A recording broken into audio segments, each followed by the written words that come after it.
قيم تلوح ومنهج يتألق، درر هنا تبدو كشمس تشرق، يهدي لنا هديا بديعا مبهرا من سنة الهادي بها نتوثق.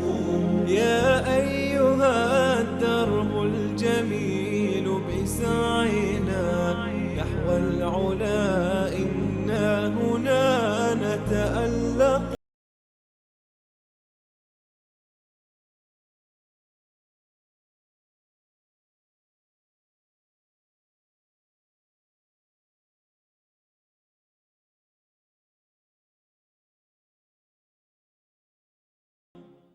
قيم تلوح ومنهج يتألق، درر هنا تبدو كشمس تشرق.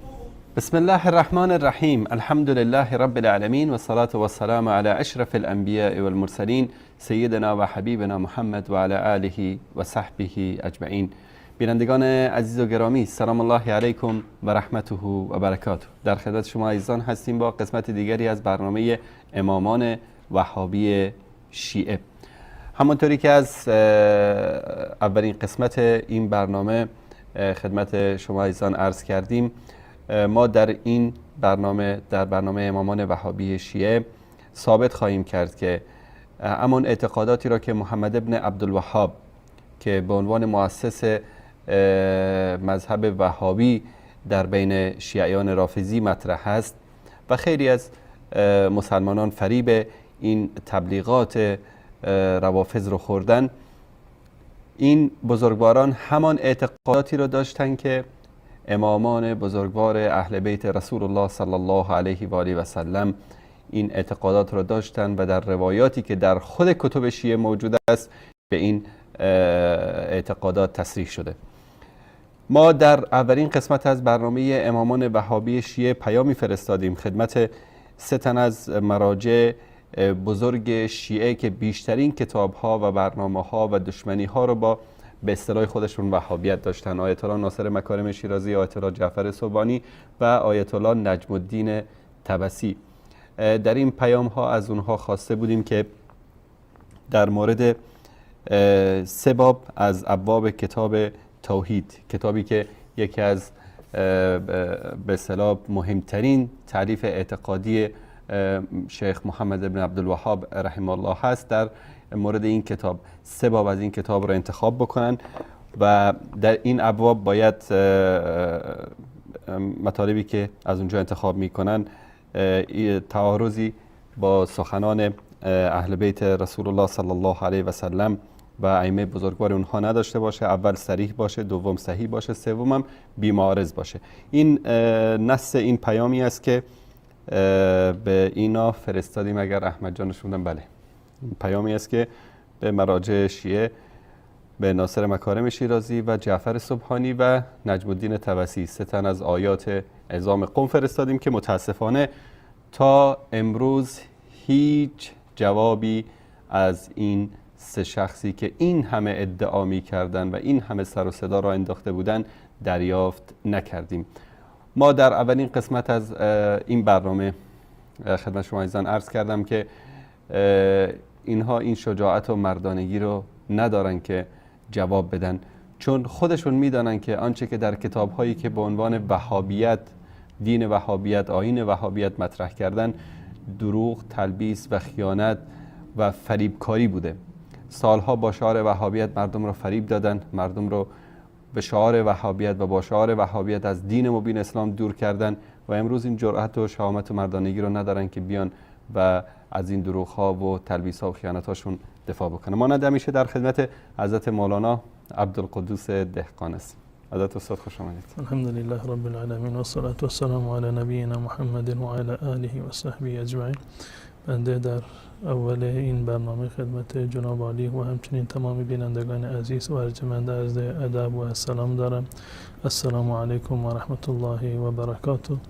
و در خدمت شما هستم با عنوانی دیگر از عنوانهای کتاب التوحید و مطلبی دیگر و افترای دیگر که بر وهابیت بسته شده. بله، جزاکم الله خیر.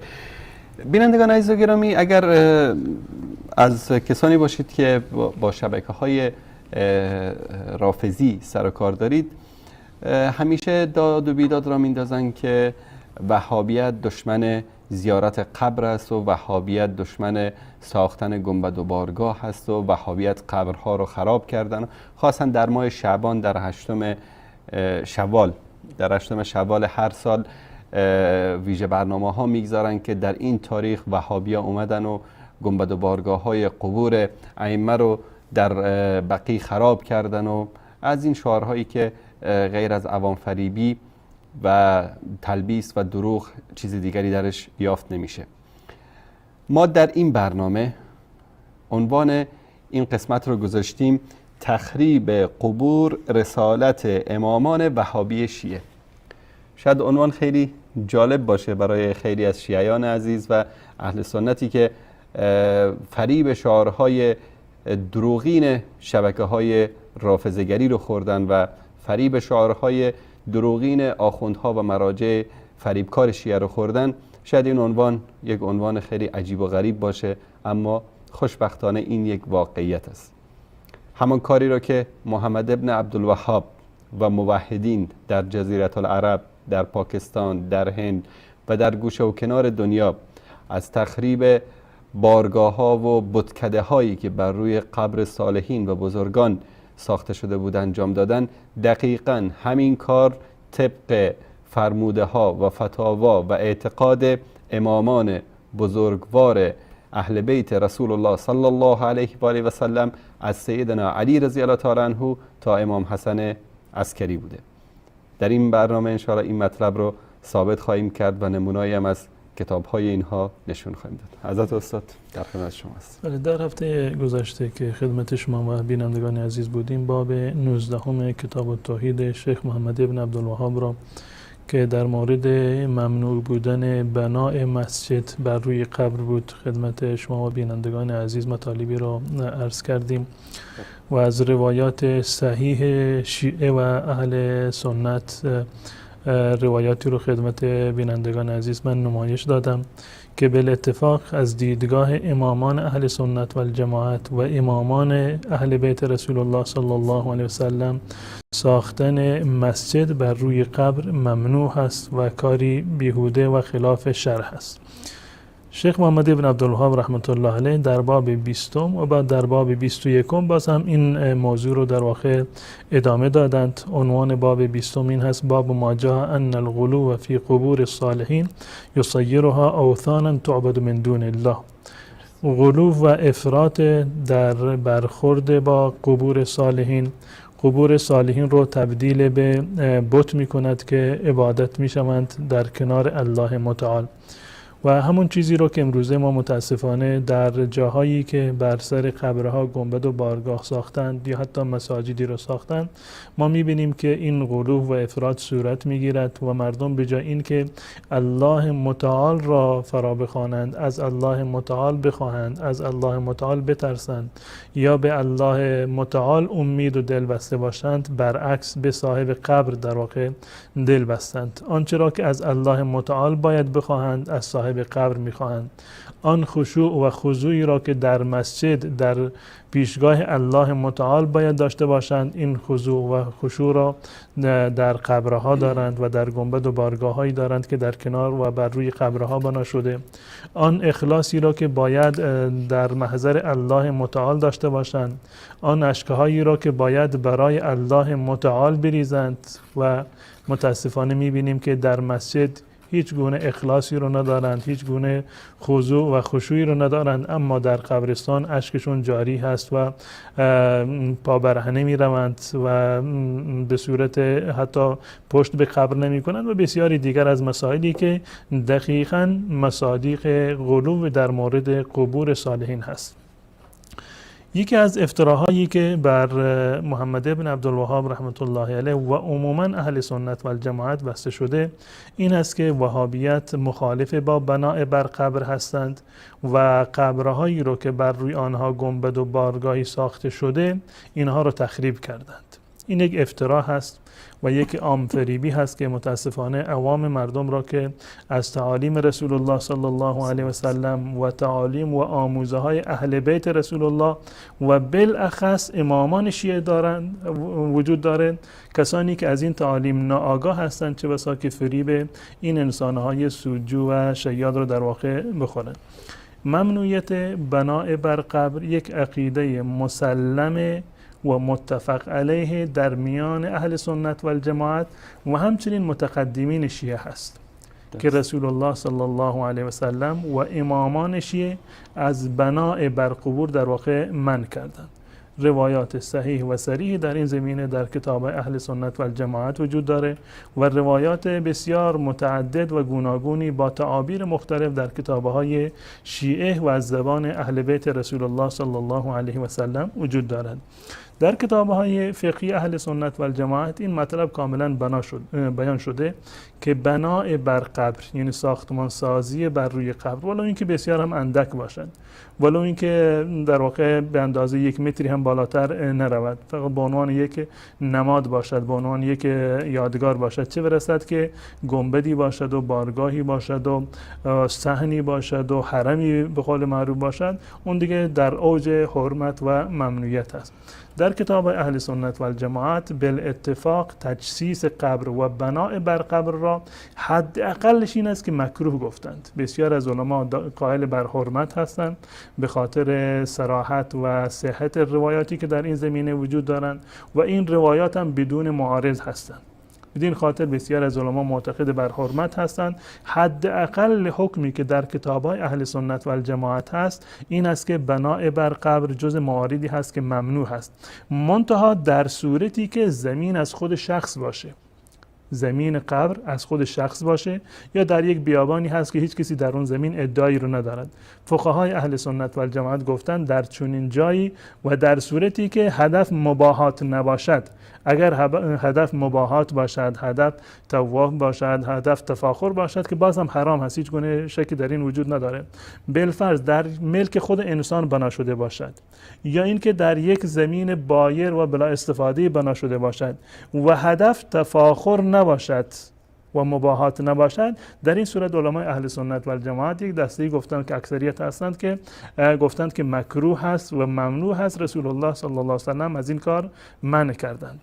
و در صورتی که این بنا و ساختمان سازی در یک قبرستان عمومی باشد که همه مردم در اون حق دارند یا یک زمین موقوفه‌ای باشد و ساختن بنا بر یک قبر به معنی تصرف بیشتر از جای یک قبر هست برای یک نفر و یا به معنی تخریب بسیاری از قبور مردم هست، قبور دیگران مورد اهانت قرار میگیرند، بر روی اونها در واقع ساختمان ساخته می شود یا تخریب می شوند، در این صورت به اتفاق اهل سنت و الجماعت چنین چیزی حرام هست. در کتاب‌های متعدد اهل سنت و الجماعت این مطلب بیان شده. به طور مثال در کتاب مغنی المحتاج علامه شروینی رحمت الله علیه که شرحی از بر کتاب منهاج امام نووی رحمت الله علیه و بسیاری دیگر از کتاب‌های اهل سنت و الجماعت در کتاب فقهی این مطلب را به صورت کامل و مفصل بیان کردند. در صورتی که بناء قبر مزاحمت ایجاد بکند برای دیگران و در زمین وقفی و در زمین عام المنفعه باشد، حرام قطعی هست و این نظر اهل سنت و الجماعت هست. این همین نظر را بزرگان شیعه هم دارند، زیرا که کسانی که واقعا روایات اهل سنت و الجماعت را و در کنارش روایات اهل بیت رسول الله صلی الله علیه و سلم را دیدن، این مطلب رو باید اذعان بکنن. من صرفا به خاطر این که وقت در واقع بهتر بتونیم استفاده بکنیم فقط یک مرجع از مراجع شیعه را در این زمینه خدمت بینندگان عزیز نمایش میدم. کتاب المبسوط فی فقه الامامیه، کتاب المبسوط هست فی فقه الامامیه و تعلیف شیخ الطائفه هست، ابو جعفر محمد ابن حسن ابن علی طوسی هست که یکی از بزرگان شیعه هست و صاحب کتاب استبصار و تهذیب که جز مهمترین کتابها و دست اولترین کتابهای شیعه هستند. این کتاب را در واقع تعلیف کرده در مورد فقه امامیه و متوفای 460 هجری هست. این که من میگم بزرگان شیعه یعنی کسانی که در متقدمین متقدمین شیعه هستند، مانند کسانی کتاب‌های اصلی مذهب رو نوشتن. 2 کتاب از کتاب‌های اصلی مذهب در باب حدیث نوشته طوسی هست و ایشون این کتاب رو به عنوان مبسوط در فقه امامیه در واقع نوشتن و این هم صححه و علق علیه سید محمد تقی کشفی هست که اسم جلد اول این کتاب هست و تقدیم مؤسسه غریه للمطبوعات و همچنین توزیع دارالکتاب اسلامی بیروت لبنان هست. ایشون در این کتاب جلد اولش و در احکام جنایز صفحه 187 این کتاب هست. احکام جنایز جلد اول این کتاب هست، صفحه 187 هست و مطالبی رو در مورد این که قبور از دیدگاه اهل سنت، از دیدگاه مسلمانان و خصوصا امامیه و اهل بیت رسول الله صلی الله علیه و سلم چگونه باشند، مطالب متعددی رو در اینجا بیان کردم. فرمودند که یرفع من الارض مقدار 4 اصابع، قبر باید صرفاً به اندازه 4 انگشت از زمین بالاتر باشد، بیشتر نباشد. ولا یطرح فیه من غیر ترابه، و درست نیست که و نباید بر روی قبر خاکی که از خاک خود قبر نیست انداخته بشود. صرفاً همون خاکی رو که از قبر بیرون آوردن وقت حفر کردن، صرفاً همون خاک را میتوانند که دوباره بر روی قبر بریزند. خاک دیگری رو از جای دیگر بیارن چون این چیزی جایز نیست. و مطلب دیگری رو که مورد استناد بنده هست در اینجا این مطلب هست، میگه که تجسیس القبور والبناء علیه فی المواضع المباحة مکروه اجماعا. دقیقا همون اجماعی که نزد اهل سنت و جماعت هست که من از کتاب مغنی المحتاج عرض کردم.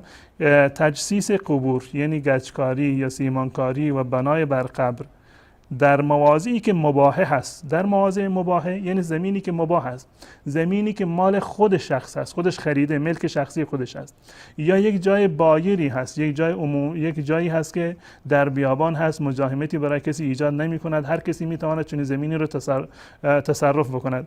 اگر این جای مباحی هست یعنی ملک شخصی خود اون میت هست، یا این که جایی هست که هر کسی می تواند از آن استفاده بکند، زمین بایری هست میتونه تصرف بکند، در این صورت مکروه اجماعا، به اجماع شیعیان امامیه چون این کاری مکروه است.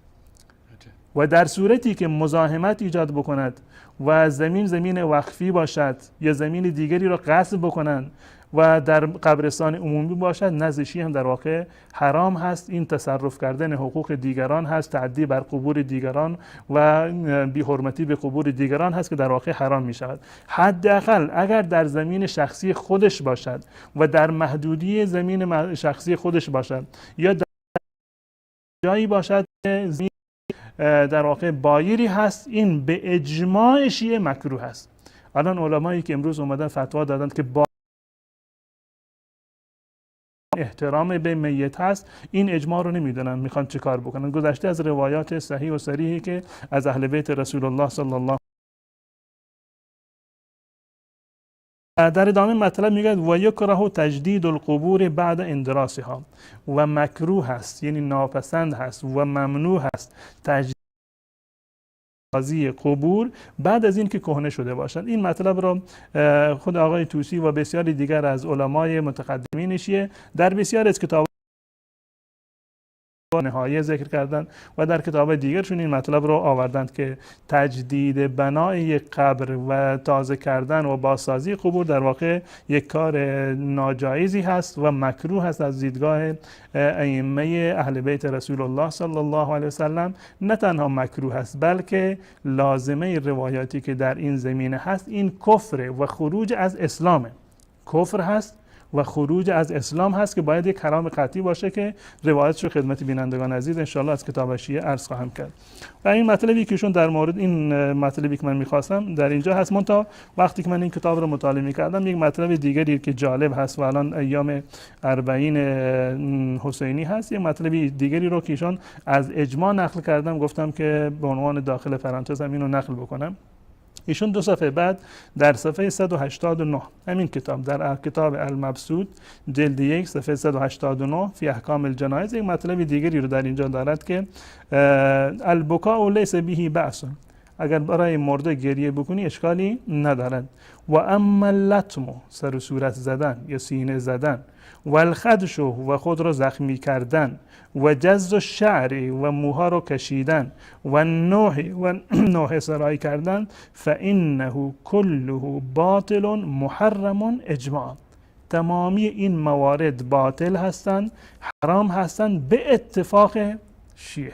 عجب وهابی بوده این. قطعا دیگه گفتن امامان وهابی شیعه، ایشون که این حرف از خودشون نمیزنن، این حرف امامان شیعه هست، و خصوصا که ایشون در میان علمای شیعه یک کسی هستند که از تمام علمای شیعه در واقع در مورد روایات آشنایی بیشتری رو دارن، در سطح اول هستند و همتراز آقای کلینی و صدوق در واقع هستند، بلکه 2 کتاب از کتاب‌های ایشون جزو کتاب‌های اصلی مذهب شیعه هست. میگه که سر و صورت زدن و سینه زدن و کوبیدن بر بدن و همچنین خراش دادن بدن و کشیدن موی و نوح سرایی، تمام این موارد باطل هستند، حرام هستند اجماعاً به اتفاق شیعه‌ای که در واقع پیروان اهل بیت رسول الله صلی الله علیه و سلم هستند. امروز کاملا برعکس شده، به اجماع شیعه این جایز هست. درست. به اجماع علمای شیعه امروزی میگن که نوح سرایی جایز هست، سینه زدن جایز هست و چه بسا بعضی قمع زدن رو، شمشیر زدن رو و در واقع زخمی کردن خودشون رو هم جز مواردی میدونند که حلال هست. منتها شیعیانی که در گذشته بودند، شیعیان نسل اول یا در واقع نسل مؤلفین حدیثی شیعه، در واقع معتقد بر این بودند که این موارد به اتفاق حرام هست. آیا می شود که برخلاف عقیده و نظر شیعه اجماعی صورت بگیرد؟ بلکه شیعه معتقد هست تا زمانی که امام معصوم یکی از افراد اجماع نباشد اجماعی صورت نمیگیرد. یعنی وقتی که شیعه ادعا می کند که این اجماع هست برای حرمتش و برای بطلانش، یعنی این که نظر امامان شیعه هم در واقع این بوده. به همین مقدار من اکتفا می کنم از اقوالی که در کتاب‌های فقهی در واقع شیعه اومده. اما در مورد حرمت یا کراهیت بناء بر روی قبرستان از دیدگاه اهل سنت و الجماعت، در این زمین روایات متعددی در کتاب‌های حدیثی اهل سنت و الجماعت در واقع بنا شده که من صرفاً به یک چند موردی رو در اینجا به عنوان نمونه عرض می‌کنم، وگرنه روایات صحیح و صریح در این مورد در کتاب‌های متعدد اهل سنت و الجماعت زیاد و فراوان هست.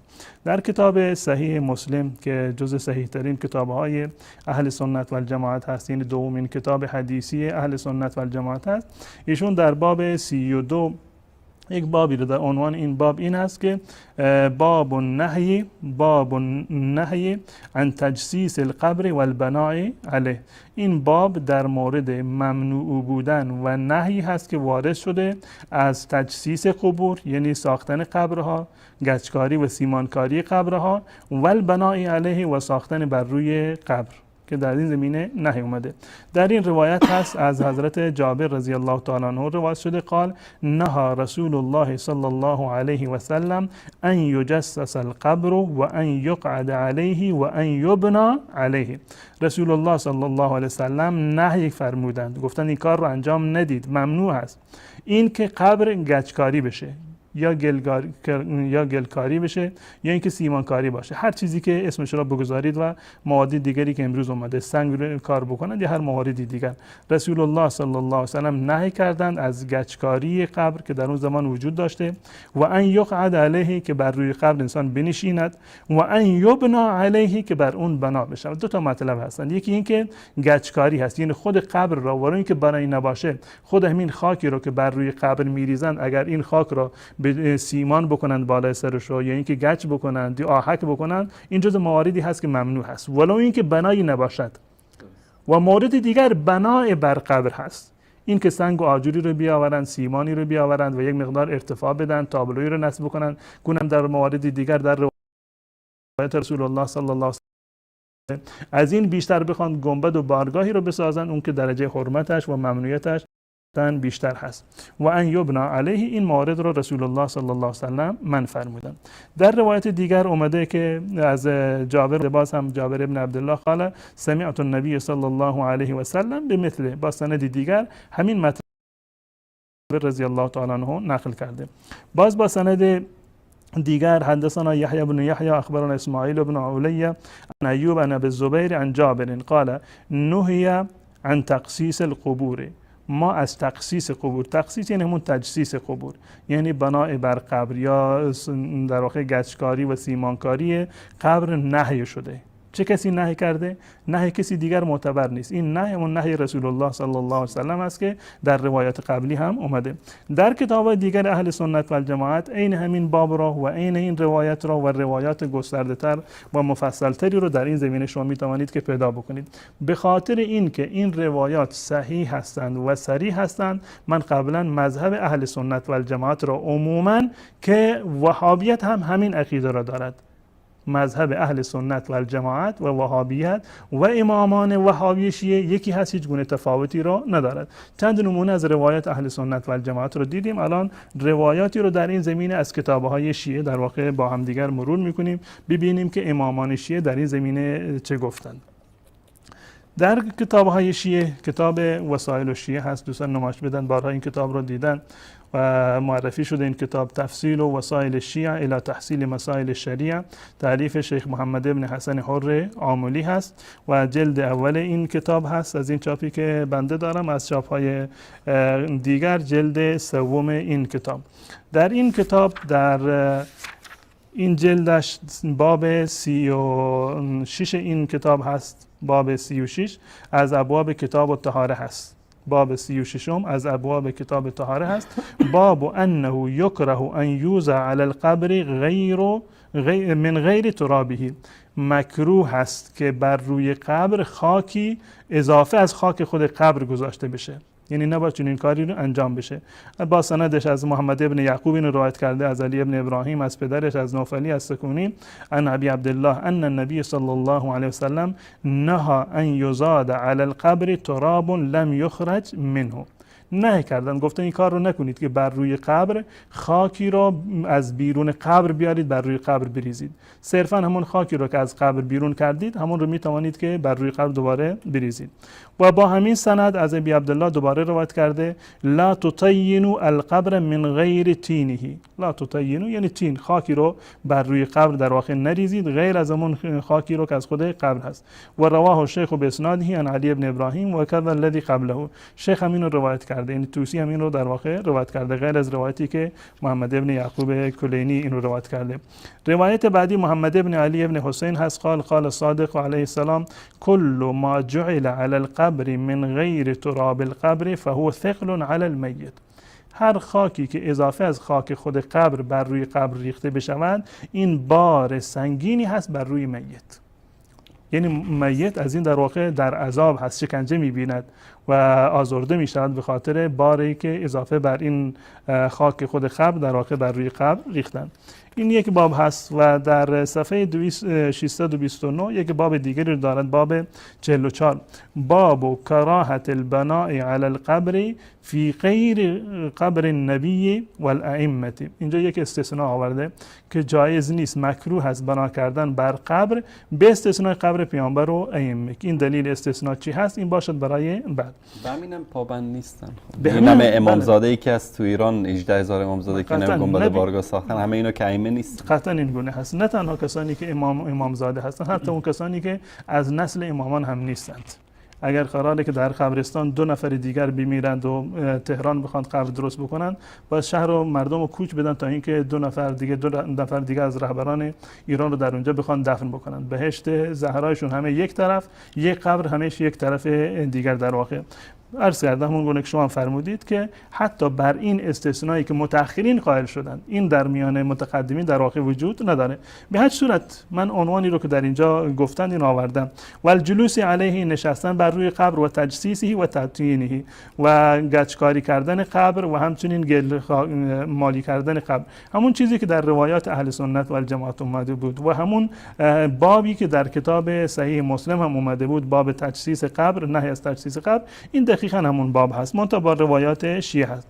از علی ابن جعفر قال سألت ابا الحسن موسی، از امام ابو موسی کاظم من سوال کردم، عن البناء علی القبر والجلوس علیه هل یصلح، آیا چون این کاری درست صحیح است؟ قال لا یصلح البناء علیه، بنا کردن بر روی قبر درست نیست و همچنین نشستن بر روی قبر و همچنین تجسیس است، یعنی گچکاری و سیمانکاریش، ولا تطیینه و نه گرمالی کردنش. روایت دیگر هست با سند به اسنادی با سند آورده از محمد ابن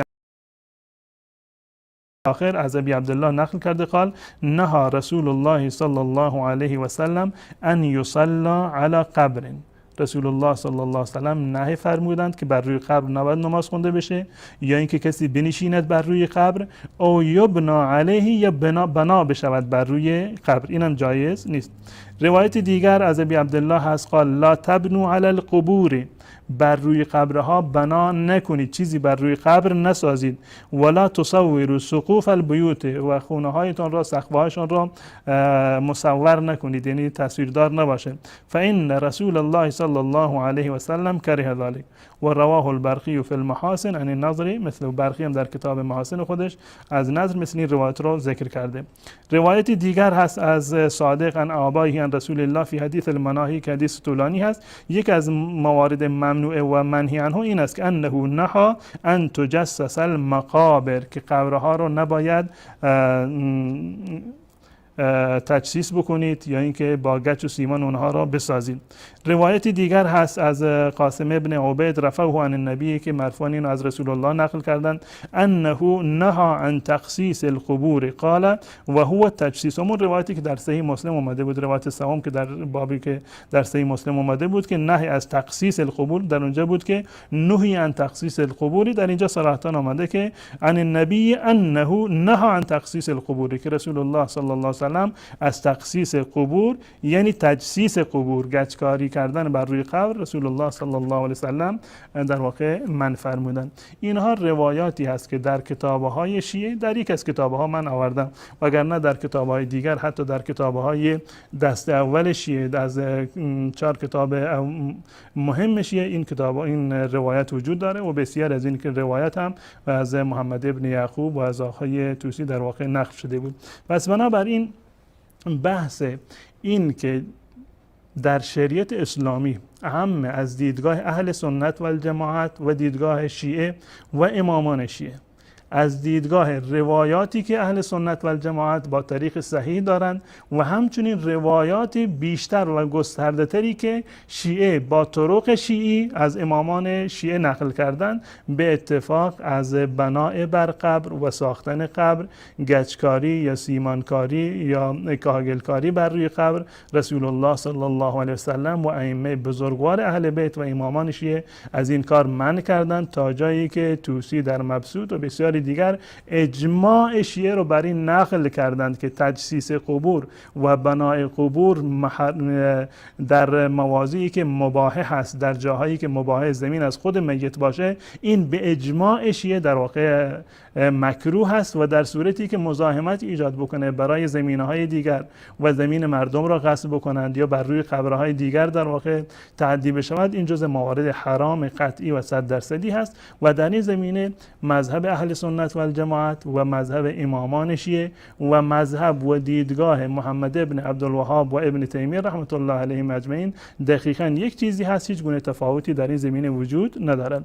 اگر واقعاً محمد ابن عبدالوهاب به خاطر این که گفتند که نباید بر روی قبرها بنایی ساخته بشود و ایشون باید محاکمه بشوند، ایشون وهابی لقب داده بشوند، ضد اسلام و مخالف با بزرگان و صالحین قلمداد بشوند، قبل از ایشون باید امام جعفر صادق و بقیه امامان اهل و قطعا که درست هست این نشأت گرفته روایاتی هست که از طریق اهل بیت رسول الله صلی الله علیه وسلم و از روایات شیعه ثابت شده، قبل از آن روایاتی که در کتاب‌های صحیح و صریح اهل سنت و الجماعت عموما در واقع نقل شده.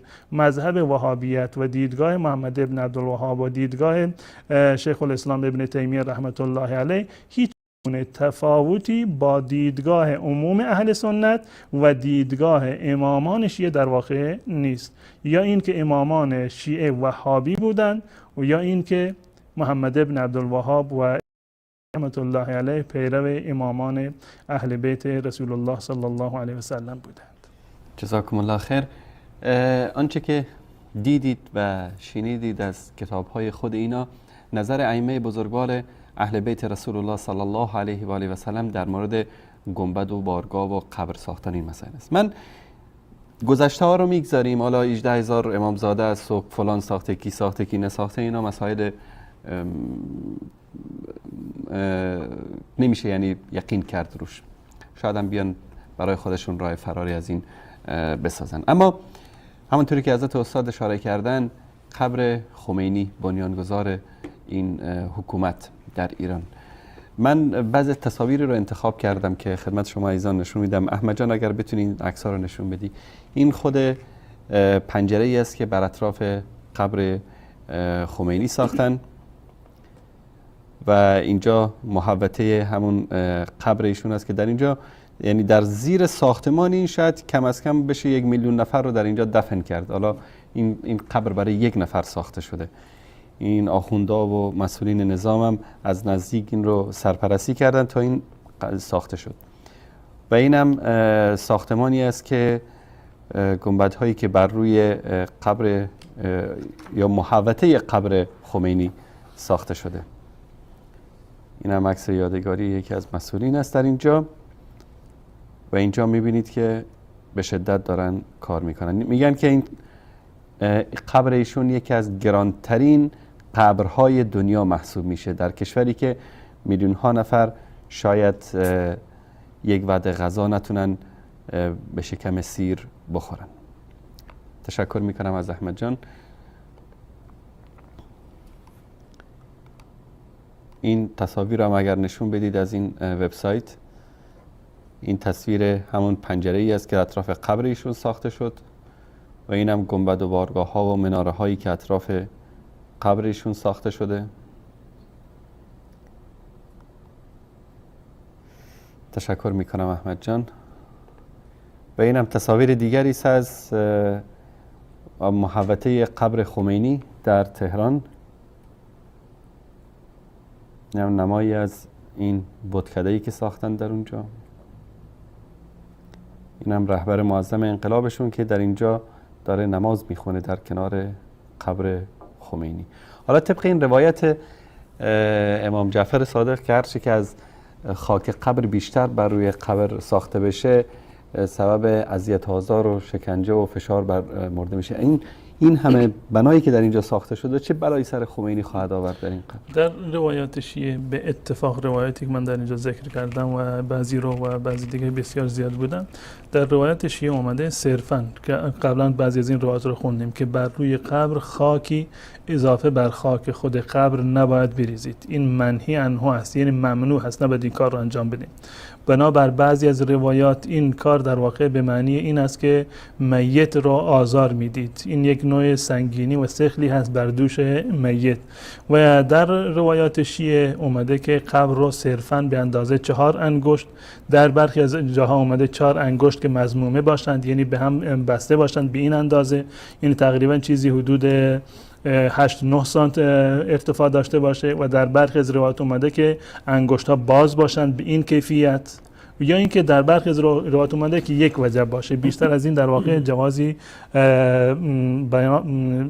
نقل نشده و هر قبری که در واقع بیشتر از این مقدار مجاز باشه این به معنی مخالفت با دستور رسول الله صلی الله علیه وسلم و مخالفت با روایات اهل بیت رسول الله صلی الله علیه وسلم هست. اضافه بر این یک گناهی هست و یک ثقل و بار گرانی هست بر دوش میت. جزاکم الله خیر. تشکر میکنم از حضرت مولانا عبدالقدوس دهخان. با هم میان برنامه میبینیم و دوباره برمیگردیم با ادامه برنامه امامان وهابی شیعه و موضوع برنامه که تخریب قبور رسالت امامان وهابی شیعه است. در خدمت شما عزیزان خواهیم بود، با ما همراه باشید. حسین مانند زیارت الله متعال بر عرش است. تستفيض من الأحاديث الشريفة وبعضها صحيحة الإسناد.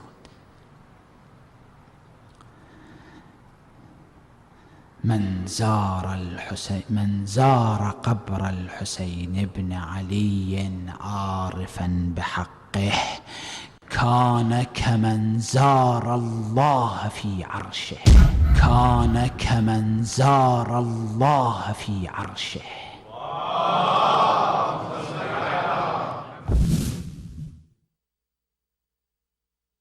این آخوند رافضی میگوید زیارت قبر حسین مانند زیارت الله متعال بر عرش است. وما قدر الله حق قدره والأرض جميعا قبضته يوم القيامة والسماوات مطويات بيمينه سبحانه وتعالى عما يشركون. و الله را چنان که سزاوار بزرگی اوست ارج ننهادند و روز قیامت سراسر زمین یکباره در مشت او قرار دارد و آسمان ها با دست راست او در هم پیچیده می شود. او پاک و منزه است و از آنچه شریک وی می گردانند برتر است. به راستی غلو بیماری است که در افکار، عقول و قلوب برخی از مردم ریشه دوانده ایشان را اسیر خود می کند و شیعه در این راه گام‌های زیادی نسبت به فرقه‌های دیگر برداشته و پیشی گرفته است که این اسراف در قلوب به کتاب‌های شیعه برمیگردد که هرگز پاکسازی و تهذیب نشده و نیز فقهایشان در مقابل این روایات خاموش ماندند. موثوق‌ترین کتاب‌های شیعه در معجزات و کرامات ائمه داستان‌های خیالی و وهمی را نقل می‌کنند که از روایات فرقه‌های خرافاتی دیگر در مورد مشایخ و اولیاء کمتر نه بلکه بیشتر است. چنین معجزات و کراماتی که برای قبر حسین رضی الله عنه یافته‌اند باید قرآن کریم به آن اشاره می‌کرد تا بر مردم حجت و دلیل تمام می‌شد، همان گونه که الله متعال معجزه‌ای جاوید به نام قرآن فرستاد تا برای ابدیت پایدار بماند و حجت بر جهانیان تا روز رستاخیز قائم گردد. این آخوندها از ثواب تراشی برای بارگاه ائمه چه هدفی دارند؟ چرا برای کعبه که مقدسترین مکان بر روی زمین است چنین منزلتی ذکر نمی کنند؟ آیا هدفی جز این دارند که دلها را از خالق جدا کرده و معلق به مخلوقات کنند و فرهنگ مرده پرستی را بین مردم رواج دهند؟ ولی همان گونه که طریق رسالت به محمد صلی الله علیه و آله و سلم پایان یافت، معجزه نیز ختم شد و دین کامل شد و نعمت الله متعال بر مردمان نیز تمام گردید که الله متعال در این مورد به صراحت می‌فرماید: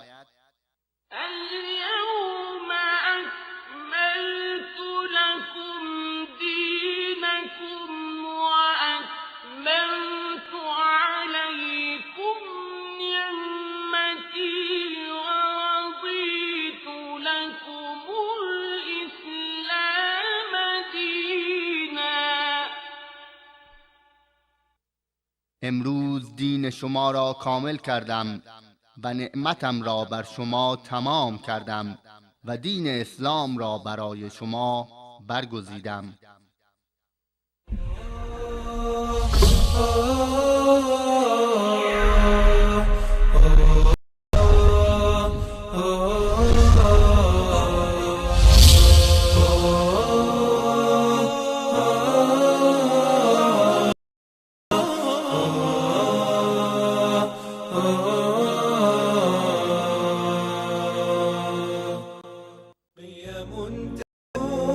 ومنهج يتألق درر هنا تبدو كشمس تشهدي لنا هديا بديعا مبهرا من سنة الهادي بها نتوثق يا أيها الدرب الجميل بسعينا نتألق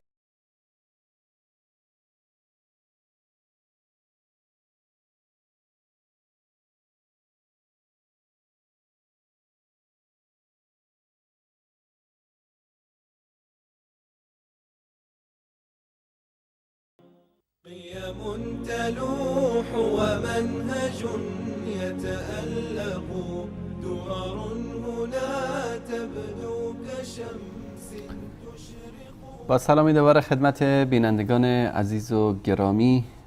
تخریب قبور رسالت امامان وهابی شیعه. همونطوری که تا این لحظه بیننده برنامه بودید، حضرت مولانا عبدالقدوس دهقان مطالبی رو از کتب شیعه و همچنین از مصادر اهل سنت بیان فرمودن که حاکی از این است که ساختن بنا و گنبد و بارگاه و یا ساختن بنایی بر روی قبر مکروه است، حرام هست، ناجایز است و در این موضوع اجماع بین ائمه اهل بیت رسول الله صلی الله علیه و آله و سلم همچنین بین علمای اهل سنت وجود داره و این دقیقاً همون کاری است که محمد ابن عبدالوهاب و پیروان او بعد از حرکت تجدید و توحید که در جزیره العرب رخ داد، گنبد و بارگاه هایی رو که نه اونها رو پیامبر ساخته بود صلی الله علیه و آله و سلم، نه صحابه ساخته بودن، نه اهل بیت رسول الله صلی الله علیه و سلم ساخته بودن، بلکه انسان‌های منحرف و گمراه، فرق نمی‌کنه شیعه بودن، سنی بودن، از هر دین و مذهبی که بودن، با مخالفت با قرآن کریم و سنت رسول الله و صحابه و اهل بیت ساختن، اینها رو خراب کردن. دقیقاً این کارشون پیروی و متابعت از امام محمد باقر، امام جعفر صادق و دیگر ائمه بزرگوار اهل بیت رسول الله صلی الله علیه و آله و سلم بوده.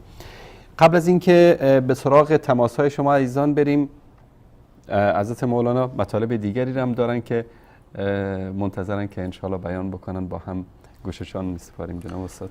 بله، غیر از این که در کتاب‌های روایی و فقهی اهل سنت و الجماعت و شیعه این مطالب ذکر شده که بنای بر قبور یک امر ناجایزی هست. پیامبر و ائمه بزرگوار شیعه این رو مکروه و ناپسند دونستن و منع کردند از این کار که پیروان خودشون را که نباید چنین کاری رو انجام بدید. و فقهای شیعه و سنی گفتند در صورتی که زمین ملک شخص باشه یا زمین بایری باشه، این عمل مکروهی هست و ناجایز هست، و در صورتی که به معنی خوردن زمین دیگران باشه، تعدی بر زمین دیگران یا تعدی بر قبور دیگران باشه، به عنوان مباهات باشه، به عنوان تفاخر باشه، به عنوان چشمم چشمی باشه، که این حرمتش قطعی و 100% هست. و این عقیده علمای اهل سنت و الجماعت و همون گونه که عرض کردن حتی بزرگان شیعه هم مانند آقای طوسی هست.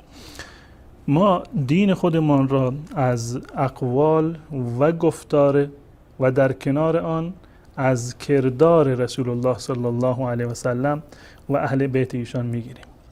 یعنی رسول الله صلی الله علیه و سلم و بزرگان صحابه و اهل بیت رسول الله صلی الله علیه و سلم هم با زبان خودشون دین را به ما نقل کردند، به ما رسوندند، و هم با کردار خودشون این کار را کردند.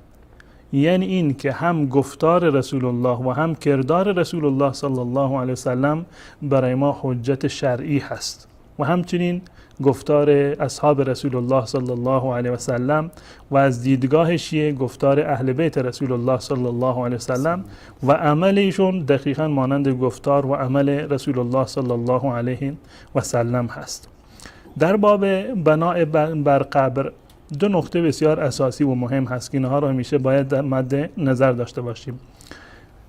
در هیچ یک از روایات شیعه و سنی، نه روایات شیعه و نه روایات اهل سنت و الجماعت، ما موردی رو نداریم که رسول الله صلی الله علیه و سلم یا یکی از امامان 12گانه شیعه بر روی قبر امام یا پیامبری و یا یکی از عزیزان خودشون امامزادگان یک قبری رو بنا کرده باشند.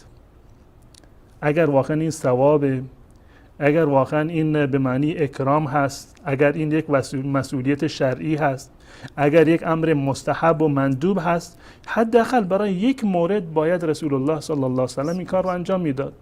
یا حضرت علی یا حضرات دیگر ائمه 11گانه و 12گانه یعنی مطلبی از اینا ثابت نشده که این کارو کردن؟ در هیچ جایی از روایات شیعه و سنی نیومده که رسول الله صلی الله علیه و سلم به طور مثال بر قبر حضرت خدیجه رضی الله تعالی عنها بنایی رو ساخته باشند یا بر قبر مادرشون بنایی رو ساخته باشند، در صورتی که رسول الله صلی الله علیه و سلم اینقدر به یاد خدیجه بودند که هر وقتی گوسفندی رو ذبح می‌کردند نگاه می‌کردند دوستان خدیجه چه کسانی بودند، یک قسمتی از گوشتش رو می‌فرستاد برای دوستان حضرت خدیجه رضی الله تعالی عنها که یاد حضرت خدیجه رضی الله تعالی عنها و همچنین یاد ایشون در ذهن دوستانش هم زنده باشه. این کار رو انجام می‌دادند.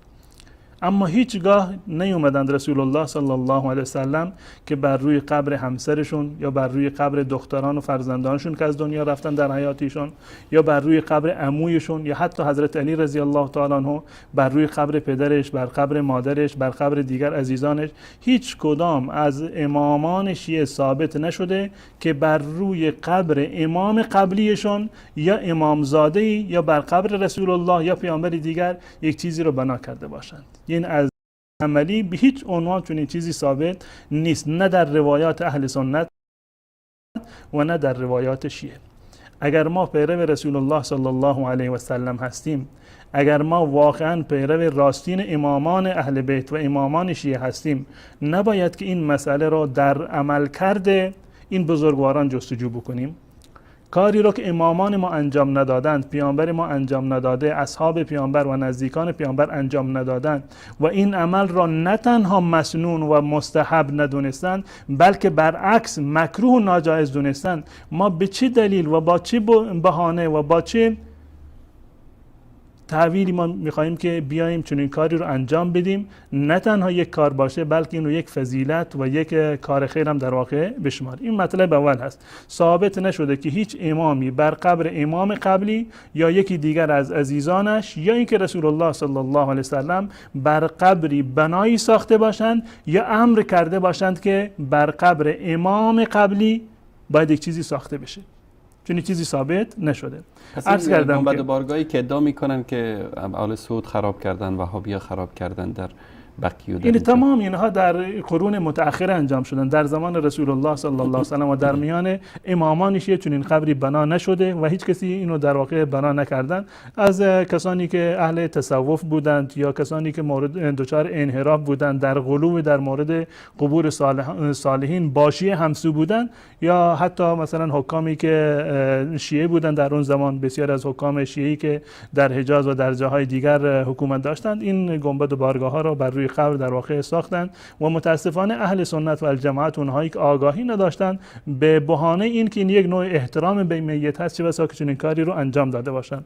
تمام کسانی که این کار رو انجام داده اهم از شیعه یا اهل سنت و الجماعت، گفتارشون، کردارشون، این کارشون رو باید بر اقوال و بر کردار و رفتار رسول الله صلی الله علیه و سلم مقایسه بکنیم. اگر همسو بود تاییدی میشد پیدا کرد از گفتار و کردار رسول الله صلی الله علیه و سلم، حرفی رو نداریم. اما اگر تاییدی نداشت یا برعکسش مخالف بود و پیامبر و ائمه از این نهی کرده بودن، ما چه مسلمانی هستیم که بیاییم به خاطر مصلحت شخصی و منفعت شخصی خودمون مخالفت بکنیم با دستور رسول الله صلی الله علیه و سلم و امامان شیعه؟ این نکته اول که هیچ امامی بر قبر امام قبلی بنایی رو نساختند و هیچگاه رسول الله صلی الله علیه و سلم بر اهل بیت خودش بر قبورشون بنایی رو نساختند. این مطلب اول. مطلب دوم که اولین موردی که در تاریخ اسلام ثبت شده برای تخریب قبور این عمل سیدنا علی رضی الله تعالی عنه بوده. اولین کاری و اولین موردی که قبری رو تخریب کردند در تاریخ اسلام به دستور رسول الله صلی الله علیه وسلم و عمل حضرت علی رضی الله تعالی عنه بوده. یعنی این که تخریب قبور رسالت و وظیفه سیدنا علی رضی الله تعالی عنه بوده که از جانب رسول الله صلی الله علیه وسلم به ایشان محول شده بود و عملا ایشون این کار رو انجام دادن در زمان رسول الله صلی الله علیه وسلم و هم در زمان خلافت خودشون این کار را به عهده یکی دیگر از اصحاب خودشون در واقع گذاشتن و این مطلب در روایات صحیح اهل سنت و الجماعت اومده و در کتاب شیعه هم این مطلب در واقع آمده. یعنی نقل این مطلب یک امر متفق علیه هست در میان روایات صحیح اهل سنت و الجماعت و روایاتی که شیعه در این زمینه دارند. من فقط به یک مورد از این روایات از کتاب‌های اهل سنت و الجماعت استناد میکنم که فکر کنم کافی باشه. کتاب صحیح مسلم هست در باب 31 یک بابی رو داره، باب الامر به تسویه القبر. این باب در مورد امری هست که وارد شده، دستوری که وارد شده برای تسویه قبر، یعنی صاف کردن قبر، هموار کردن قبر، یعنی به همون مقداری که در روایات از رسول الله صلی الله علیه و سلم نقل شده که به اندازه 4 انگشت باشه یا نهایتش به اندازه 1 وجب باشه. 4 انگشت به هم چسبیده یا 4 انگشتی که با هم دیگه فاصله دارن یا 1 وجب باشه. بیشتر از آن باشه باید خراب بشود. این دستور رسول الله صلی الله علیه و سلم هست. روایت دوم در این باب یعنی روایت 969 امام مسلم رحمت الله علیه با سند خودشون اینو نقل کرده از ابی وائل، از ابی الحیاج اینو نقل کرده، ابی الحیاج اسدی قال لی علی بن ابی طالب، علی بن ابی طالب رضی الله تعالی عنه به من فرمودند و گفتند الا ابعثک علی ما بعثنی علیه رسول الله صلی الله علیه و سلم، آیا من تو را مأموریتی که رسول الله صلی الله علیه و سلم به من محول کردن به تو محول نکنم؟ آیا کاری رو که رسول الله صلی الله علیه و سلم به من دستور داده بود که انجام بدم آیا تو نمیخوای انجام بدی؟ من این وظیفه را و این رسالت رو بر دوش تو بگذارم. وظیفه‌ای که رسول الله صلی الله علیه و سلم بر گردن من گذاشت این بود که الا تدع تمثالا الا طمسته، هر تمثالی رو مجسمه رو دیدی اونو نابودش بکن، ولا قبرا مشرفا الا سویته، قبر برآمده ای رو اگر دیدید آن را راستش بکن یا صافش بکن. قبر مشرف، قبری رو که برآمده هست. این دستوری هست از جانب رسول الله صلی الله علیه و سلم به حضرت علی رضی الله تعالی عنه در کتاب اهل سنت و الجماعت در واقع نقل شده و همچنین روایت بعدی هم آورده با همین سند و قال لا صورتا الا تمستها، و همچنین گفتم که هر عکسی تصویریم که باشه اون رو باید پاک بکنید. این روایات اهل سنت و الجماعت هست که روایت هم صحیح هست، در کتاب صحیح مسلم هست و روایات دیگری افراد دیگری از بزرگان اهل سنت و الجماعت این روایت رو هم نقل کردن. پس بنابراین قبل از محمد ابن عبدالوهاب، قبل از این که ایشون کاری رو انجام بدند، اولین کسی که دستور یافته که قبرها رو راست بکند یا تخریب بکند، این که میگن تخریب بکنم روایتش در این زمینه صریح‌تر هست که خدمت بینندگان عزیز ان شاءالله نمایش خواهم داد. اولین کسی که چنین کاری رو دستور دادند رسول الله بوده و اولین کسی که چنین رسالتی یافته و وظیفه‌ای رو یافته سیدنا علی رضی الله تعالی عنه بوده که در زمان رسول الله این کار رو انجام دادند و در زمانی که ایشان حکومت یافتند و قدرت داشتند ابوالحیاج اسدی رو دستور دادند که این کار رو دوباره تکرار بکنند و انجامش بدن. در روایات شیعه از صحیح ترین کتاب شیعه بگیریم تا بقیه کتابها این روایت رو و این مطلب رو در واقع نقل کردند که رسول الله صلی الله علیه و سلم این مأموریت رو بر دوش حضرت علی رضی الله تعالی عنه قرار دادند و رسول حضرت علی رضی الله تعالی عنه این عمل رو به صورت در واقع اون گونه که دستور داده شده بودند این رو عملی کردند. در کتاب اصول کافی بابی هست با عنوان باب تزویق البیوت و در جلد ششم این کتاب هست روایت 1001 این کتاب اصول کافی هست. روایت از این قرار هست که عدت من اصحابنا، تعدادی از اصحاب ما اینو نقل کردن از سهل ابن زیاد، از جعفر ابن محمد اشعری، از ابی القداء عن ابی عبدالله امام جعفر صادق قال امیر المؤمنین علیه السلام، حضرت امیر المؤمنین علیه السلام فرمودند بعثنی رسول الله صلی الله علیه و سلم فی هدم القبور و کسر الصور، ما رو مأموریت دارند برای منهدم کردن قبرها و شکستن صورتها و عکسها. روایت اهل سنت و الجماعت تسویه بود، الا سویتها بود. اما روایتی که شیعه دارن در اینجا این دقیق تر هست، یعنی فی هدم القبور. به خاطر میگم که دقیق تر هست که آقای جعفر سبحانی و بسیاری دیگر از افرادی که اومدن این روایت امام مسلم را توجیه کردن، تعویلش کردن که منظور از تسویه قبر این است که قبر را هموار بکند، یعنی صافش بکند، مثل کوهان شتر در نیارن. این وظیفه را دادن رسول الله صلی الله علیه و سلم به حضرت علی که بروند هر قبری که برآمده بود اون راستش بکنند، یعنی به صورت مربع اون رو در بیاورند اگر برآمدگی در اون بود. خب این تصویر، این توجیهی که شما روایت اهل سنت رو توجیه میکنی، این مخالف هست با روایت خود شیعه. در روایت شیعه صراحتا اومده که رسول الله صلی الله علیه و سلم به ایشان دستور دادند که قبرها را منهدم بکنند، نه این که اونها را صاف بکنند و اگر یک قسمتش بالاتر از قسمت دیگر بود اون هموار بکنند، نه، بلکه اومده قبرها را باید هموار، باید در واقع منهدم بکنند. دوستان نمایش بدن این روایت را. بعثنی رسول الله صلی الله علیه و سلم فی هدم القبور و کسر الصور. مرا مأموریت دادند برای منهدم کردن قبرها. منهدم کردن چیزی غیر از این هست که صافشون بکنند یا قسمت بالایی قبر را به صورت هموار در بیاورند، یا قبری را که مسنم و مانند کوهان شتر هست اون رو به صورت چارگوشه و مستطیل در واقع در بیارند. این همین روایات رو کتاب‌های دیگر اهل تشیع در واقع نقل کردن با صورت‌های گوناگون و سندهای مختلف دیگری که قبلا اینو خدمت بینندگان عزیز من نمایش دادم. در کتاب وسائل شیعه همین مطلب اومده، از خود کلینی اینو نقل کرده. روایت ششم هست در این بابی قبلا عرض کردم در کتاب وسائل شیعه، باب کراهت البناء علی القبر. روایت ششمش از محمد ابن یعقوب هست، همین سندی که عرض کردم در اینجا. بعثنی رسول الله صلی الله علیه و سلم فی هدم القبور و کسر الصور و قد تقدم فی حدیث. در حدیث دیگر هم این آمده بود که لا تدع صورة الا محوتها ولا قبرا الا سویته. هیچ صورتی رو نگذار، تصویری رو نگذار مگر این که اونو پاکش بکنی و قبری را که مگر اون رو راستش بکنی. دقیقاً همون روایتی که در نزد اهل سنت و الجماعت در واقع اومده.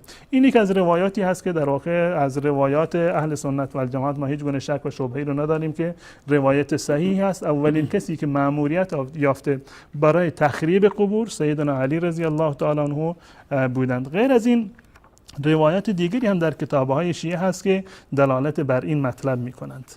جناب استاد تا روایت دیگر کتب شیعه رو شما نشون بدید، من از احمد جان عزیز خواهش می‌کنم که شماره تلفن برنامه رو زیرنویس بکنن که بعد از پایان ذکر این مطلب توسط حضرت مولانا عبدالقدوس دهخان میریم سراغ تماس‌های شما عزیزان. بفرمایید جناب استاد. در کتاب بهار الانوار در این بحثی که در جلد 79 این کتاب هست، دوستان این نمایش بدن، جلد 79 و از این چاپی که من دارم جلد 40 هست که دو تا جلد رو در یک کتاب در واقع چاپ کردن و این مطلبی که من میخوام بگم در جلد 79 هست و دقیقاً در صفحه 17 هست. جلد 79 و صفحه 17 این کتاب هست. روایتی هست در اینجا، روایت سوم، روایت دیگری هم هست در این باب هست. روایت سوم از محاسن اون نقل کرده، ان ابیه ان محمد ابن سنان ان ابی جارود. این سندش هست از اسبق ابن نباتک از اصحاب امیر المؤمنین هست. قال امیر المؤمنین من جدد قبرا او مثل مثالا فقد خرج من الاسلام. من جدد قبرا او مثل مثالا فقد خرج من الاسلام. هر کسی که قبری را تجدید بکند، هر کسی که قبری را تجدید بکند یعنی تجدید بنا بکند، اون از اسلام خارج هست. اینو دیگه در روایات اهل سنت و الجماعت ما نداریم. گفتند که حرام هست، گفتند که ممنوع هست، مکروه هست، نباید این کار رو انجام بدید. اما این که کسی که قبری رو بازسازی بکند، تجدید بنا بکند، از اسلام خارج باشد، این دیگه فقط یک امام 100% وهابی میتونه چون این حرفی رو بزند که هر کسی که بر روی قبر بنایی بسازد یا اینکه قبری رو تجدید بنا بکند از کافر هست و از اسلام خارج هست. اینو محمد ابن عبدالوهاب نگفته. بیارید در کتاب‌های محمد ابن عبدالوهاب که ایشون گفته باشند که هر کسی که بر روی قبر بنایی بسازد یا قبری را بازسازی بکند کافر هست و از اسلام خارج هست. اما این حرف حضرت علی زدند. یعنی این که حضرت علی رضی الله تعالی عنه از محمد ابن عبدالوهاب رحمت الله علیه هم وهابی تر بودند و خیلی متشدد تر بودند در این زمینه. این روایت یک روایت بسیار جنجالی هست در مذهب شیعه.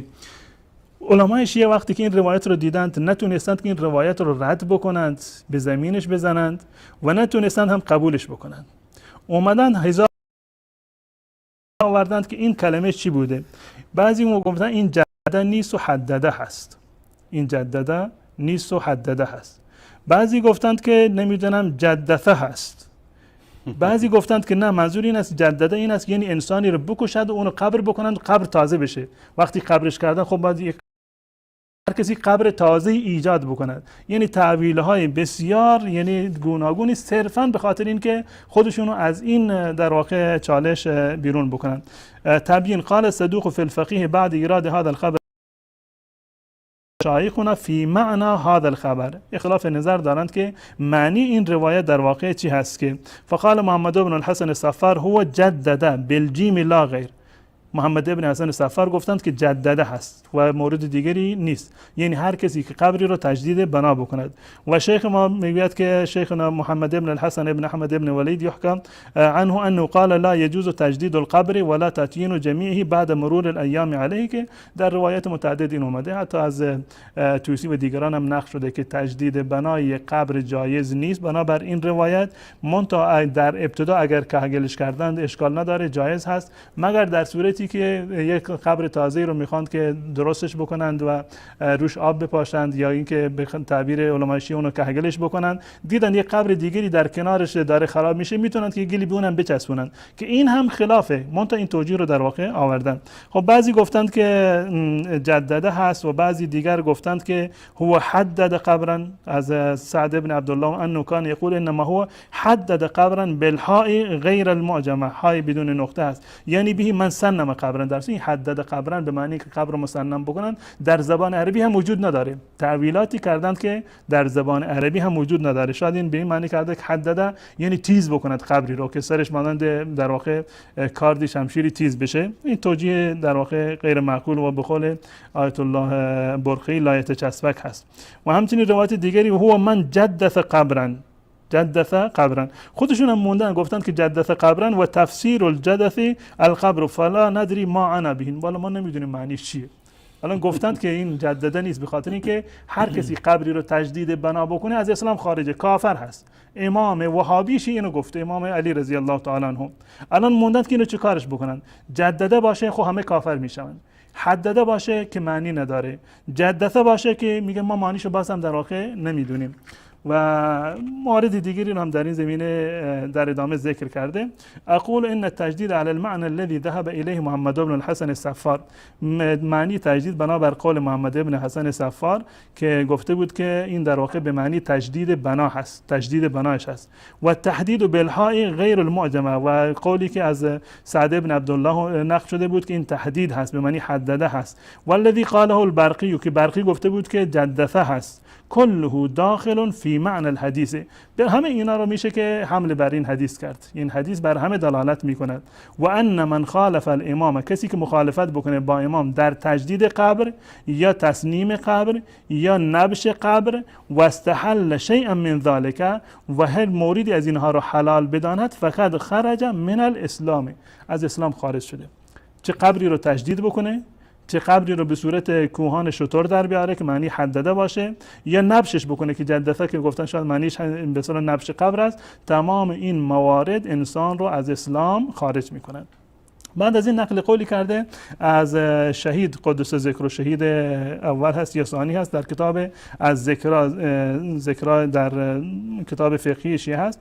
قلت اشتغال هؤلاء الافاضل به تحقیق هذه اللفظه مؤذن بصحة الحديث عندهم. این همه که علما اومدند این روایت رو توجیه بکنند و این لفظ رو بگند که چی بوده، این دلالت بر این داره که نزد این بزرگواران روایت صحیحه. اگر صحیح نبود این همه تعویل توجیه لازم نداشت. و این کان طریقه ضعیفا، گرچه سندش ضعیف باشه اما نزد این بزرگواران در واقع صحیح بوده، به این خاطر کوشش کردند که اینو توجیه بکنن. کما فی احادیث کثیره اشتهرت و علم موردها و این ضعف اسنادها، مانند روایت بسیار دیگری که ضعیف هستند اما علمای ما اونا رو صحیح میدونن، در اونها در واقع عمل کردن. این روایت هم یکی از این روایات هست که اومده و شیعه تا به امروز نتونسته که این روایت را یک توجیه معقول و صحیح در واقع برایش نقل بکنه. که من معذرت میخوام وقت بینندگان هم گرفتم، مطالب دیگری از انشاءالله برای برنامه‌های دیگر. جزاکم الله خیر. تشکر میکنم از شما جناب حضرت مولانا عبدالقدوس دهخان و شما بینندگان عزیز و گرامی که تا این لحظه با ما بودید. از همین الان شماره تلفن برنامه آماده است برای استقبال تماس‌های شما عزیزان. امیدواریم که در رابطه با موضوع برنامه صحبت بکنید. بیننده گرامی سلام علیکم، بفرمایید. سلام علیکم آقای انصاری. علیکم السلام و رحمت الله و برکاته. وقتتون بخیر آقای انصاری. سلامت باشید. بیننده گرامی، آقای رضایی، موضوع برنامه تخریب قبور است که امامان اهل بیت رسول الله صلی الله علیه و آله و سلم امر کردن به تخریب گنبد و بارگاه ها و نساختن گنبد و بارگاه ها و تجدید نکردن قبرها، که متاسفانه همه این موارد امروز توسط شیعیان حتی توسط مراجع و حکومت شیعه صورت میگیره. آقا ابوالفضل بفرمایید. خدمت آقای انصاری، من تصور میکنم که بحث قبور در اسلام، البته این یه پاسخ تنظامی من فکر میکنم که به این شکل در اومده، شاید از زمانی که قبر به مثابه پدیده‌ای که میشه روش بیزینس کرد و اشتغال زایی کرد به این شکل در اومده باشه. حالا سوای این مسئله، من کتاب توحید جناب عبدالوهاب رو که میخوندم، به خصوص مقدمه این کتاب که من تاکید دارم شما وقتی از این کتاب صحبت میکنید حتما مقدمه آقای برقعی رو حداقل برای یک بار برای بینندگانتون خوانش کنید. درست.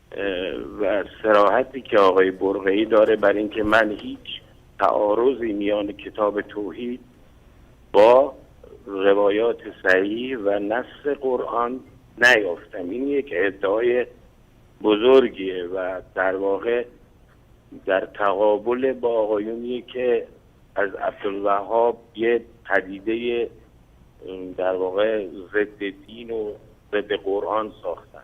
درست. این رو لحاظ کنید و تاکید. مسئله دیگه میخواستم این سوال رو در رابطه با عبدالوهاب رضی الله عنه بپرسم که آیا به لحاظ تاریخی میشه ایشون رو به عنوان لیدر یک نهضت فکری در درون مذاهب اهل سنت تلقی کرد و مثل سایر نهضت‌های فکری در مذاهب دیگه، مثلا ما در مسیحیت میبینیم در قرون به اصطلاح وسطی امثال ولتر و لاتر یه نهضت ایجاد کردن که بعدها تثبیت شد. این به مفهوم ضد مسیحی بودن ولتر و امثال اون نبود، بلکه تجدید نظر بنیادی بود در تفکر مسیحیتی که به هر حال به ضد خودش تبدیل شده بود.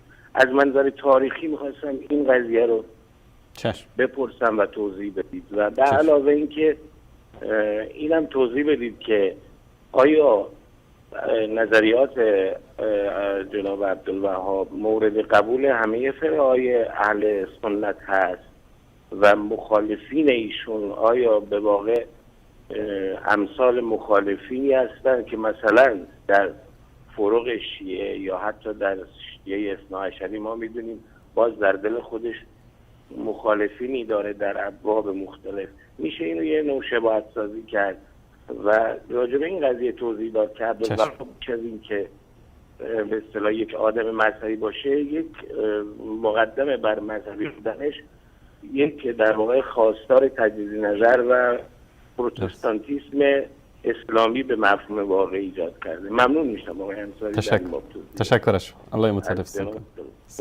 خدا نگهدار. بیننده گرامی سلام علیکم، بفرمایید. سلام. علیکم السلام و رحمت الله. درباره دارالعلوم زاهدان میخواستم اطلاعاتی به دست بیارم. در مورد دارالعلوم زاهدان؟ بله. باشه، گرچه موضوع برنامه نیست، انشالله در این مورد صحبت خواهیم کرد. تشکر از شما. بله سلام علیکم. سلام. علیکم السلام و رحمت الله. دوستان کمی صدا را تقویت کنند در استودیو. بله سلام علیکم، بفرمایید. سلام. علیکم السلام و رحمت الله. خسته نباشید. سلامت باشید. خودتون رو معرفی کنید، از کجا زنگ میزنید؟ ببخشید، من جمال از ایران زنگ میزنم، از شهر آبادان. جمال برادر عزیز بفرمایید. موضوع برنامه همونطوری که میدونید تخریب قبور رسالت امامان وهابی شیعه است. خسته نباشید. اول تشکر جمال جان، بفرمایید برادر گرامی. ببخشید، من یه مدتی که بهتون گفتم اون دفعه هم زنگ زدم خواستم با شما حرف بزنم که نتونستم زنگ بزنم. آقای انصاری بفرمایید، من در خدمت شما هستم برادر عزیز. عاشق برنامه شما هستم و شما. سلامت باشید. الله مطالب ستون کنه. ببخشید واقعا جدی دارم میگم، الان تقریبا چند ماه مسلمان شدم، از یه شیعه اصلا زده شدم. الله اکبر. یعنی از وقتی شیعه رو میبینم یعنی از خودم متنفر میشم. درست. یعنی دارن یه کارایی دارن مردم رو نصیحت میکنن، این دین باطله، این دین نمیدونم چی میگی، آدم نمیگه تو کافر شدی، وهابی شدی، نمیدونم چی شدی، ناصری شدی، مشرک شدی، نمیدونم چی شدی، کلی هر بارم میکنه. جمال جان برادر عزیز، جمال جان برادر عزیز، این که مردم چی میگن در مورد شما، همون تهمتایی رو که به رسول الله صلی الله علیه و سلم زدن مشرکین مکه به شما هم میزنن، خاطرتون جمع باشه. اما من میخوام در مورد خودتون بپرسم، اون موقعی که شیعه بودید مثلا خواسته هاتون رو از قبور و از زیارتگاه ها میخواستید و الان که موحد شدید همه چیز رو مستقیما از الله سبحانه و تعالی میخواید، غیری در وجود خودتون احساس میکنید؟ باور کنی خیلی فکر کردم، حتی روحیم باشد. اول اصلا گرفته بودم، خسته بودم همیشه، یعنی از زندگی متنفر بودم. الان خدا رو شکر، فقط خدا و خدا و خدا و خدا. الله اکبر. خدا من فقط ازت خدا سوال میکنم، میگه ببخشید امامت کی بود، کدوم قبر رفتی، کی زیارت کردی، اینا رو خدا ازت نمیخواد. الان امروزی که به سرت امام حسین رفتی نرفتی، گفتم ببخشید من مشرک نیستم که مرده پرست باشم. امام حسین جای خودش، الله اکبر، نبی پیغمبر جای خودش، احترام خودش واجبه، رو سرمونه، تاج سرمونه. اما نه ببخشید بریم زیارت قبور بکنیم. وقتی خدا هست میگه انی اقرب الیکم من حبل الورید. الله اکبر. یعنی میگه من از درج گردن به شما نزدیکترم، چرا برم زیارت قبر؟ وقتی خداوند میگه اسال الداعی اذا دعا، میگه خداوند من پیشتم، چرا برم اونجا زیارت قبر بکنم که هیچی هستش نیست. قرآن هم گفته، ببخشید قرآن هم گفته که وقتی قبور رو زیارت میکنید نمیتونن یه پشه رو خلق کنن، یه پشه رو زنده کنن، چطور اونا رو زیارت میکنید؟ الله اکبر. جمال جان برادر عزیز، الله سبحانه و تعالی به شما صبر و ثبات در این راه نصیب بکنه. مرسی، دست در نکنه و مرسی از شما آقای انصاری. در برنامه شما و خسته نباشید. خدا بهتون قوت بده ان شاء الله بیشتر. زنده باشید. الله حافظ و نگهدار شما. الله یار و نگهدارتون. الله یار و نگهدارتون. من شما دست در کنه. زنده باشید. ببخشید یه موردی هم داشتم. بفرمایید. اون دفعه هم گفتم در کتاب صحیح بخاری که تو ایران هست یه کمی دستکاری شده، اون دفعه به شما زنگ زدم که توصیه کنید. باشه چشم. ام عایشه تو صحیح بخاری توهین شده. به مادر ام المؤمنین عایشه توهین شده تو کتابی که صحیح بخاری تو ایرانه. از شما خواهش میکنم که صحیح بخاری یا صحیح مسلم که تو ایران نخونن مردم. درست. اینو بگید تو برنامه خودتون. چند دفعه هم گفتم به مادر ام المؤمنین ما عایشه از یارو توهین شده، حتی به پیغمبر هم توهین شده. درست. باشه چشم، من اینو ان شاء الله گوشزد خواهم کرد. تشکر از شما برادر عزیز. الله مطالب ستون کنه. شما زنده باشید. سلامت باشید. خدا نگهدارتون. خدا حافظ شما. خدا نگهدارتون. بیننده بعدی سلام علیکم، بفرمایید. سلام علیکم. علیکم السلام و رحمت الله و برکاته. خوب هستین؟ سلامت باشید برادر عزیز، بفرمایید. الو. بفرمایید، صدای شما داره پخش میشه.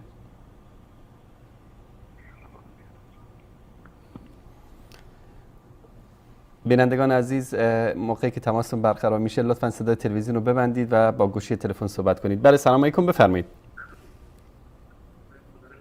سلام، خسته نباشید آقا انصاری. سلامت باشید بیننده گرامی. حال شما خوب آقا انصاری؟ زنده باشید، تشکر از شما، بفرمایید.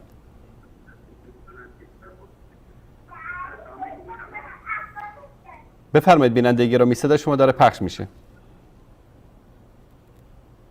خسته نباشید. سلامت باشید.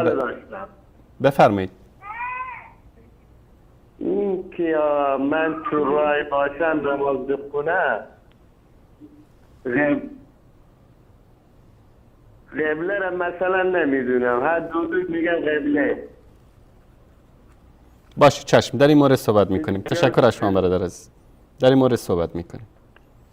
تشکر از شما. بیننده بعدی، سلام علیکم، بفرمایید.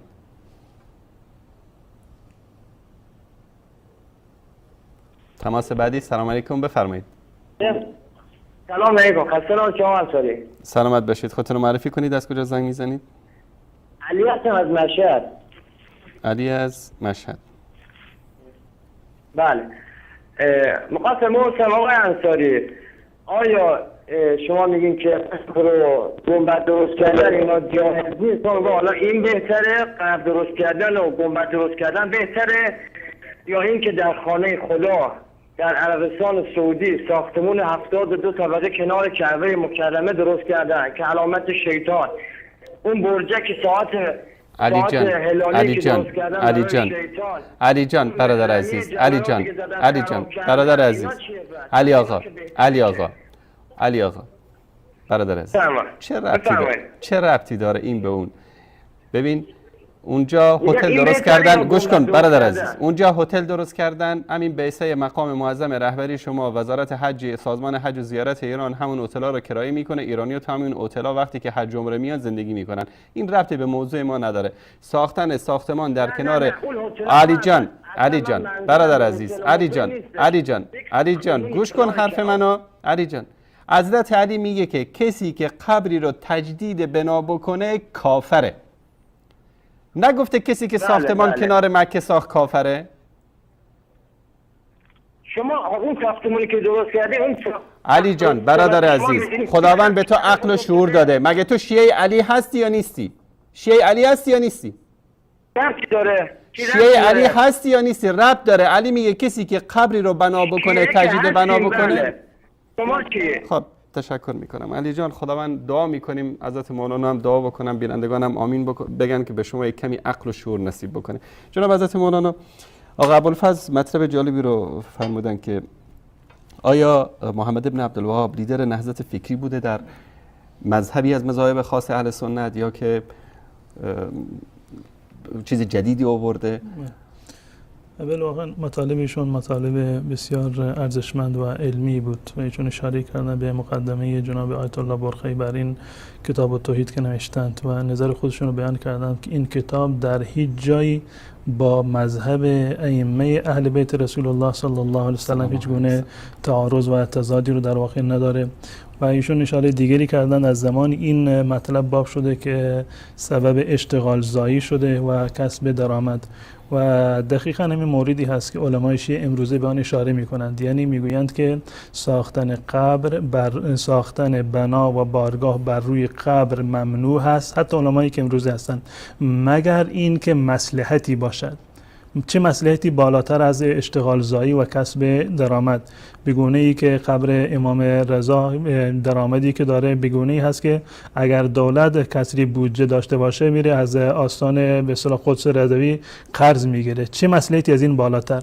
بله، علمای شیعه این مصالح رو در نظر گرفتن و به خاطر این قول و گفتار و کردار امامان خودشون رو من جمله سیدنا علی رضی الله تعالی عنه رو به دیوار زدن. در مورد شیخ محمد ابن عبدالوهاب رحمت الله علیه، من در اولین برنامه‌ای که خدمت عزیزان بودم نقل قولهایی رو از ایشون آوردم خدمت شما، از کتابای ایشون آوردم که ایشون مبنای دعوت ایشون قرآن هست و سنت رسول الله صلی الله علیه و سلم، سنت به شرط اینکه صحیح باشه نه روایات ضعیف، و در کنار آن اجماع اهل سنت و الجماعت و مذاهب اهل سنت و الجماعت. هم ایشون و هم شیخ محمد ابن عبدالله من از کتاب خودشون آوردند که فرموده بودند که به هیچ عنوان ما نه مخالف و نه در مسئله که اجماع اهل سنت و الجماعت هست ما به هیچ عنوان مخالفت نمی کنیم. حتی شیخ الاسلام ابن تیمیه رحمة الله علیه فرموده بودند که در هیچ مسئله‌ای که من گفتم من ابتدا نگاه میکنم که آیا قبل از من کسی این حرف رو زده یا نزده. اگر کسی حرفی رو بزنم حتما قبل از من کسی این حرف رو زده، چون این انسانی به هیچ عنوان برخلاف اجماع عمل میکنه. شیخ محمد ابن عبدالوهاب رحمت الله علیه میفرمایند که اگر من برخلاف قرآن زدم، برخلاف سنت حرفی رو زدم یا برخلاف اجماع حرفی حنابل حرفی رو زدم، از من قبول نکنید. اما اگر حدیث صحیحی رو آوردم، از قرآن آوردم، از حدیث آوردم، دیگه شما باید در اون زمینه قبول بکنید. شیخ محمد ابن عبدالوهاب به هیچ عنوان مبانی جدیدی را، اصول جدیدی را، باورهای جدیدی را یا گونه‌های عبادی و شرعی جدیدی رو نیاورده، صرفاً احیاگر عقیده ای هست که عموم اهل سنت و الجماعت داشتن و تمام حرفهایی که محمد ابن عبدالوهاب زدن، من جمله همین کتابی که شما مطالعه کردید و فرمودید که علامه برقی رحمت الله علیه گفته، اینو من هیچ جا حتی با روایات شیعه هم معارض ندیدم. این کتاب نه با روایات شیعه معارض هست و نه با روایات و عقیده اهل سنت و الجماعت. هیچ گونه بدعتی رو، نوآوری رو محمد ابن عبدالوهاب نیاوردن، منتها احیاگر توحید بودن.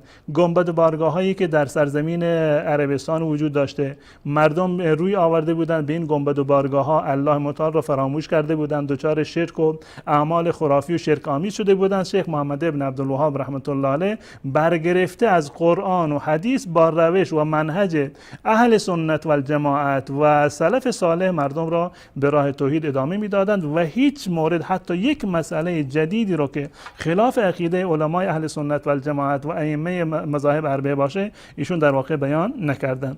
در مورد مخالفینی که ایشون داشتن، بله مخالفین رو قطعا داشتن، همون گونه که امروز هم دارن. در واقع بسیاری از کسانی که مانند شیعه منافع خودشون رو در گنبد و بارگاه میدونستن، خو گرفته بودن با قبر و قبر پرستی و درآمدی از این زمینه کسب میکردن، این طبیعی هست که اونا در واقع مخالفت بکنن. تا امروز هم اگر نگاه بکنی کسانی رو که مخالف فکر محمد ابن عبدالوهاب هستند، در رد کردن قول محمد ابن عبدالوهاب و ابن تیمیه و وهابیت هیچگاه از کلام امام ابو حنیفه، از کلام امام شافعی، از کلام امام مالک یا احمد بن حنبل رحمت الله علیهم استدلال نمی کنند، بلکه از همین بدعات و خرافاتی که بوده. مسلمانان الان قبر ساختن، شما رو چرا خراب میکنید؟ ما آبا و اجداد خودمان رو دیدیم سر همین قبرها و می اومدن و این کارا رو انجام میدادن و امت اسلامی این کار رو انجام میداده، شما چرا مخالفت میکنید؟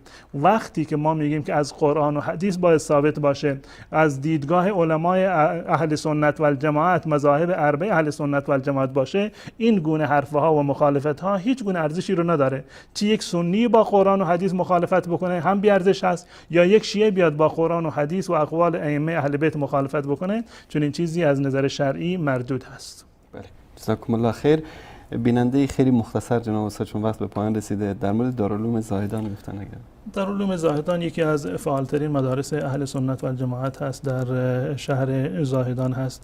گرچه قدیمی ترین مدرسه نیست، اما فعلا بزرگترین مدرسه و فعالترین مدرسه هست که اهل سنت و الجماعت در زاهدان دارند و در شهر و شهرستان زاهدان هست.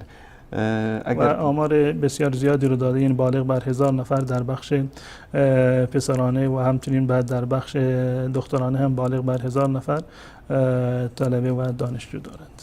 ماشاءالله. آقا جمال، اگر در یک جمله نصیحتی برای ایشون دارید از برادرانی که من فقط یک جمله رو میگم، قولی رو که در صحیح بخاری اومده از هرقل که نقل کرده بود ابو سفیان وقتی که سوال کردن از ابو سفیان که آیا تاکنون دیده کسی که مسلمان شده باشه دوباره برگشته باشه از دین محمد، این پیامبر جدیدی که اومده برگشته باشه؟ ایشون گفتند که نه، تا حالا چون این اتفاقی نیفتاده کسی مسلمان شده باشه دوباره برگشته باشه. ایشون یک جمله رو گفتن و کذالک الایمان حین تخالط بشاشة القلوب، وقتی که ایمان در اعماق قلب بنشینه این تاثیرش هست. که ایشون گفتن من زنده تر شدم، امیدوارتر شدم، سبکتر شدم و قلبشون در واقع آرامتر هستند. آرامشی رو الله متعال بهشون داده. این نشانه توحید خالصی هست که تمامی مؤمنان و موحدان اینو تجربه میکنند. اما کسانی که روزی سر یک قبر هستند خودشون هم گیرند که نمیدونند از علی بخواند، از حسن بخواند، از حسین بخواند و گیرند نمیدونند که از کدوم یکی بخواند، کدوم یکی زودتر اجابت میکنه، کدوم یکی روی بیشتری رو داره، درگیرند در این مسئله. این تفاوت داره با کسی که فقط و فقط از الله متعال میخواهد و این نشانه ایمان هست و ما امیدوار هستیم که الله متعال تمامی موحدین رو بر ایمانی که آوردن و بر این اخلاصی که دارن انشاءالله ثابت قدم نگه دارن. صحیح بخاری و مسلم گفتن در ایران تحریف شده. حالا از این منبر درخواست میکنیم از عزیزانی که چاپایی که در اونجا شده در دسترس دارن این مواردی رو که احساس میکنن که تحریف شده برای ما بفرستن تا دوستان در بخش علمی شبکه تحقیق در خود میکنن. کتاب صحیح بخاری یعنی توهینی به رسول الله صلی الله علیه و سلم یا صحابه و امهات المؤمنین وجود ندارد. اگر کسی تحریف کرده، یک چیزی رو اضافه کرده که مطلب جداگانه هست یا از یک روایتی توهینی رو برداشت کرده که توهینی نیست، اونم یک مسئله کاملا جداگانه.